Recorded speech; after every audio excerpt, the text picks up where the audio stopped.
Welcome to the Land Your Bet Sports Betting Show. Monday here with 6 games in the NBA. Going to be running through a few of these best bets I already have placed for you guys, 4 of them to be specific for Monday already. And then we come back with that live stream, 2:30 p.m. Eastern on Monday today, as we do each and every weekday. Also had one over the weekend for you guys as well. So hopefully you are subscribed to that page, getting both of these videos each and every day, the projections with best bets that are a little bit early. And then we get those final best bets in and ask you guys to bring your bets and bring them in the comments. And we do that every day on the live stream, 5:30 p.m. Eastern. So make sure to jump in all of that, and let's get right into my first couple plays for Monday. First bet, we are fading Scoot Henderson tonight, under 28.5 points, rebounds, and assists for the starting PG for Portland. Everybody out for Portland. Do want to show you the injury stuff here. Malcolm Brogdon and Anthony Simons, the two guys that definitely impact Scoot Henderson the most in this one here. But the thing about Scoot in this situation is he's actually gone under this number in 19 of 23 games that he's played without Anthony Simons, and 3 of the 5 that he played without both Simons and Brogdon. So just because he's getting the minutes and the start doesn't necessarily equate to the fact that he's going to get close to this number. He's actually averaging 21.5 PRA in those 23 games without Simons and Brogdon in there. So it doesn't necessarily mean there's going to be a huge uptick in his output. Orlando especially is not a great matchup for Scoot or his playmaking profile or his scoring profile or really anything that he wants to do, as Orlando has been very good, especially over the last basically month of the season in terms of limiting point guards, points and rebounds and assists, the fewest points per game to his scoring profile, according to Courtside Pal, and the 5th fewest rebounds and assists per game, according to Courtside Pal. And if you look at the point guards and the way that they perform against Orlando this season, 5th fewest as well. So everything adds up to Scoot, who wants to get into the paint. Orlando's paint defense is as good as it gets this season. I also would consider a sprinkle on the Magic to cover the money line and this game to go over. It is at 210.5 now, so I can't quite give it out at the number that I wanted to, 208.5. 210.5 starts to scare me a little bit more because I'm not sure if Portland's going to come along for the scoring ride, and Orlando might just kind of pack it in early if they're already up by about 20 or so at the half. But if you look at the way that these teams have played in the last couple weeks, over their last 10 games, Orlando covering at a much higher rate, and the Blazers losing by an average of about 14.5 points. They are playing at an incredibly fast pace. If you look at that for them, the pace for Portland over the course of their last 5 games, up to 8th fastest in the league. Orlando playing a bit faster as well. So there's something to the idea of an over combined with the Magic just to cover, just to get that to about plus 104 on your money. Second best bet of the day for Monday, we're going with another under here for Tyrese Halliburton and his assists, 10.5 of them, minus 117 on Caesar for a full unit there. This is just a case of both these teams actually limiting assists to the other team's point guard very well because they play a similar style of defense. Neither of them double team the point guard up at the top of the break there, and that's why you see a lot more threes and points coming for point guards against both these teams than you do the assists. The last time that Halliburton played this team, 4 assists on only 10 potential assists, which is a number we love to see when we take an under at 10.5 dimes for Halliburton.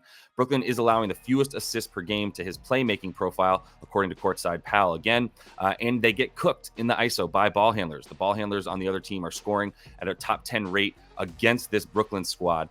So the points are a lot more likely for Halliburton in this game is what I would expect.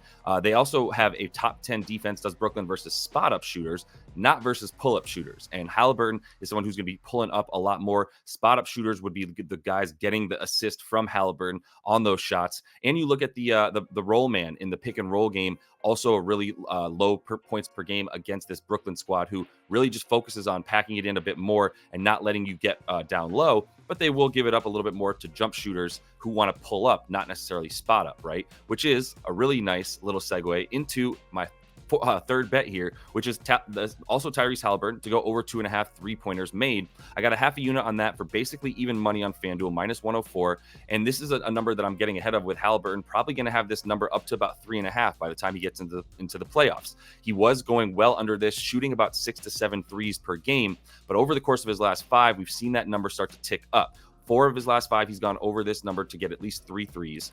He's averaging 9 attempts in these last 5 games as well, making 3.5 of them. So with Brooklyn, like I was saying, they allow a ton of threes to the pull-up shooter, not to the spot-up shooter, which is why assists are down for point guards against them.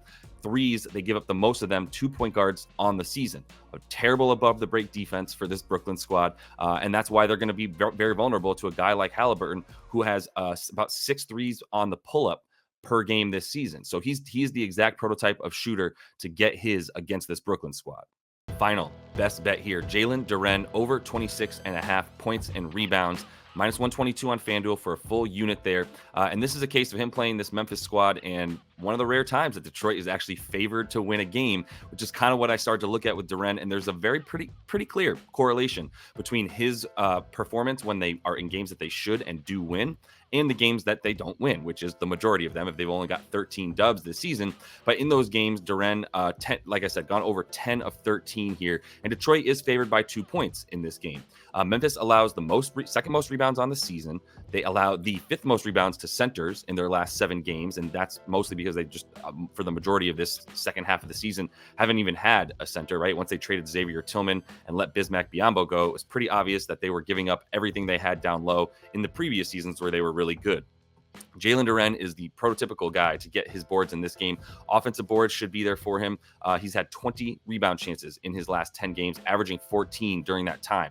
So if you just want the rebounds there, they're at 12.5. The thing is the 26.5, 14.5 rebound prop, 14.5 point prop, 12.5 rebound prop. That should equal about 27, right? But if he only needs to get 15 points, he can fail to get his rebound prop, right? He can get 15 and 12 and still get this number. He can get 15 boards and 12 points, right? He doesn't need to get the exact numbers for each of these if we put them together in the 26.5 points and rebounds. So I really like adding those together to get us minus 122 on FanDuel for a full unit. And that is all the time that I have for you in this one. Definitely want to make sure to subscribe to that page and keep following along. Much appreciated. Jump in those comments. Let me know what you guys are betting and like that video if you would. Also, jump back in here at 5:30 p.m. Eastern time on Monday today, as we're going to get that going here with the live stream. Bring your bets. Bring them in the comments. We go over them together. You guys can get an inside look at the process, how I'm doing this stuff with you guys every day, having a blast with you guys. So much appreciated. And until I see y'all next, happy betting.